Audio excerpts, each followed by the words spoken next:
biglang may dumating na blessing galing sa Taiwan. Ito sabon to, powder. Tapos to noodles. To hacho pang ano to. Pang sa umaga hot chocolate. To chocolate. To roll. Ito yung gusto ko sa lahat ng chocolate. Black. So, chocolate din. Tapos may sabon. Tsaka Colgate. Tapos ito magic syrup. Ito pa bang yata ire. Yan nung anak ko galing Taiwan. Hindi na siya bumili ng maraming chocolate. Kasi mabigat bitbitin.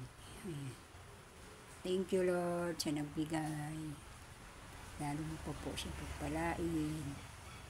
Dahil mabuti siyang anak. Thank you po for watching. God bless po. Ingat po tayo lahat.